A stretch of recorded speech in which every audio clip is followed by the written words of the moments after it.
Media बंधुओं, जैसा कि ये विदित है कि देश में लोकसभा चुनाव होने का समय अब बहुत नज़दीक आ गया है, जिसके चलते सत्ताधारी गठबंधन व विपक्षी गठबंधन की अर्थात एनडीए व परिवर्तित किए गए यूपीए की बैठकों का भी काफ़ी दौर चल रहा है। हालांकि इस मामले में हमारी पार्टी भी कोई पीछे नहीं है, बल्कि इन चुनावों की तैयारी को लेकर पिछले कुछ समय से पूरे देश में पार्टी की छोटी छोटी बैठकें व बंद जगह पर कैडर कैंप आदि लेने का भी कार्य काफ़ी युद्ध स्तर पर चल रहा है। और इतना ही नहीं, बल्कि अब एक तरफ सत्ता पक्ष का एनडीए अपनी फिर से पूर्ण बहुमत की सरकार बनाने के लिए अपनी दलीलें दे रहा है, तो वहीं दूसरी तरफ विपक्षी गठबंधन यहाँ सत्ताधारी एनडीए गठबंधन को इस बार चुनाव में मात देने के लिए उनकी नीतियों व कार्यशैली आदि का काफ़ी विरोध कर रहा है, जिसमें बीएसपी भी कोई पीछे नहीं है। जबकि सत्ताधारी पार्टी व विपक्षी पार्टियों के बने गठबंधन के बारे में सच्चाई तो ये है कि यहाँ वर्तमान में विपक्षी गठबंधन के प्रमुख दल कांग्रेस पार्टी ने आज़ादी के बाद शुरू में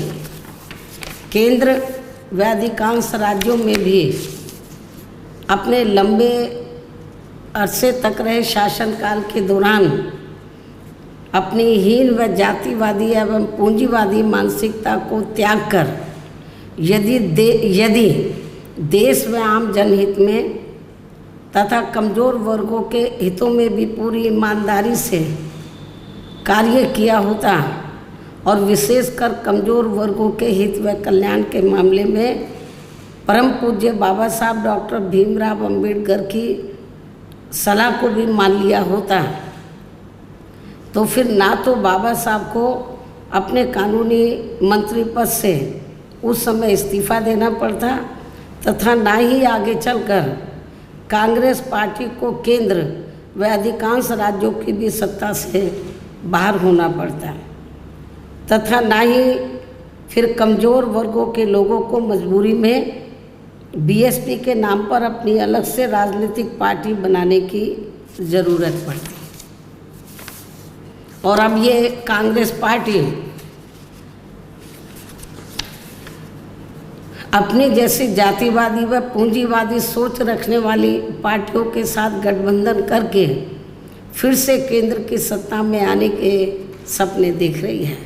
तो वहीं सत्ताधारी बीजेपी पार्टी भी पुनः केंद्र की सत्ता में आने के लिए अपने एनडीए गठबंधन को हर मामले में मजबूत बनाने में लगी है। साथ ही फिर से सत्ता में आने का दावा भी ठोक रही है।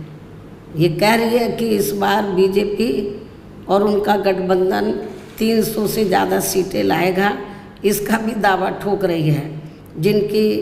कथनी व करनी में कांग्रेस पार्टी की तरह ही कोई खास अंतर नज़र नहीं आता है। कहने का तात्पर्य ये है कि अब ये दोनों बने गठबंधन यानी कि एनडीए व परिवर्तित किए गए यूपीए केंद्र की सत्ता में आने के लिए अपने अपने दावे ठोक रहे हैं,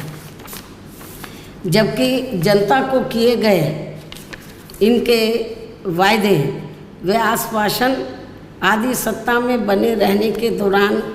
अधिकांश खोखले ही साबित हुए हैं। वैसे भी कांग्रेस व बीजेपी एंड कंपनी के बने गठबंधन की अब तक रही सरकार की कार्यशैली यही बताती है कि इनकी नीति, नीयत व सोच सर्व समाज में से विशेषकर गरीबों, दलितों, आदिवासियों, पिछड़े वर्गों, मुस्लिम एवं अन्य धार्मिक अल्पसंख्यकों के प्रति लगभग एक जैसी ही रही है। क्योंकि इन्होंने सत्ता में रहकर शुरू से इन वर्गों के मामले में अधिकांश कागजी खाना पूर्ति ही की है तथा ज़मीनी हकीकत में इनके लिए कोई ठोस कार्य नहीं किए हैं। लेकिन जब ये लोग सत्ता से बाहर हो जाते हैं तो तब फिर वे अपने वोट की खातिर इनके हितों में काफ़ी लंबी चौड़ी बातें करते हैं। जैसे कांग्रेस पार्टी का गरीबी हटाओ का व बीजेपी का हर गरीब के खाते में 20 लाख रुपए पहुंचाने को लेकर कही गई ये बातें सत्ता में आने के बाद केवल हवाई व खोखली ही साबित होकर रह गई हैं, जिसकी खास वजह से ही बीएसपी ने सत्ताधारी गठबंधन व विपक्षी गठबंधन से ज़्यादातर अपनी दूरी ही बना के रखी है। ऐसी स्थिति में अब इन वर्गों के लोगों को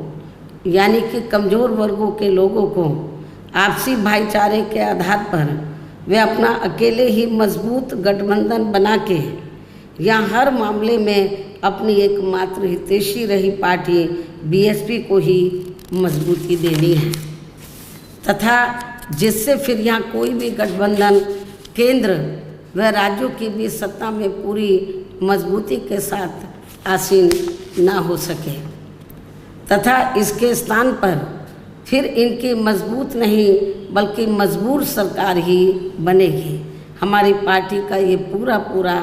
प्रयास होना चाहिए ताकि बीएसपी के सत्ता में ना आने की स्थिति में भी इन कमज़ोर वर्गों का यानी कि दबे कुचले लोगों का ये लोग ज़्यादा शोषण ना कर सके। इतना ही नहीं बल्कि ऐसी स्थिति में बीएसपी को भी सत्ता में आसीन होने का मौका मिल सकता है। और जब तक हम लोग अकेले अपने बलबूते पर खड़े नहीं हो पाते हैं,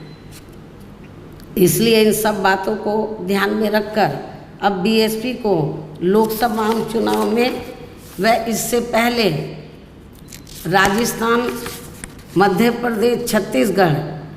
व तेलंगाना आदि राज्यों में होने वाले विधानसभा चुनाव में भी अकेले ही चुनाव लड़कर अपनी पार्टी का बेहतर रिजल्ट लाना होगा।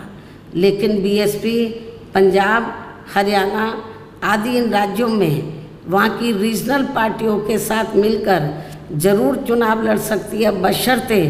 अब वर्तमान में उनका एनडीए व परिवर्तित किए गए यूपीए से भी कोई संबंध नहीं होना चाहिए। इसके साथ ही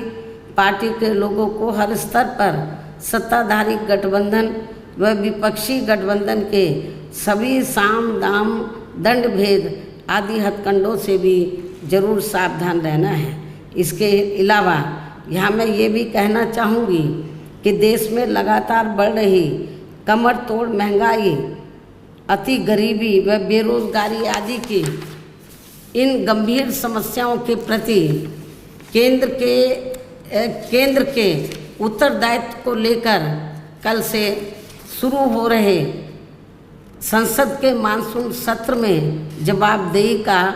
लोगों को काफ़ी बेसब्री से इंतजार है। किंतु मणिपुर में जारी चिंतनीय हालात, हिंसा व सुरक्षा ही अब नया मुद्दा बन गया है। किंतु इन समस्याओं के प्रति भाजपा का रवैया अब तक व्यापक जनहित का कम तथा अपने राजनीतिक स्वार्थ का ज़्यादा देखने को मिल रहा है, जिस कारण देश से जुड़े इन मामलों का जटिल बने रहना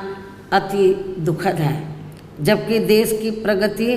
लोगों की उन्नति में ही निहित है, जिस पर पूरा ध्यान केंद्रित करने की भी सख्त ज़रूरत है। और अब लोकसभा चुनाव से पहले संसद में सरकार व विपक्ष का रवैया तकरार, आरोप प्रत्यारोप व जिम्मेदारी से भागने का नहीं बल्कि इन ज्वलंत जन समस्याओं को दूर करने संबंधी समाधान का होना चाहिए, क्योंकि इस समय समस्त गरीब एवं मेहनतकश जनता का जीवन काफ़ी दुखी व त्रस्त है, जिनकी सही से चिंता करना सभी का दायित्व भी बनता है। अंत में अब मैं अपनी बात यहीं समाप्त करती हूँ। धन्यवाद। जय भीम व जय भारत।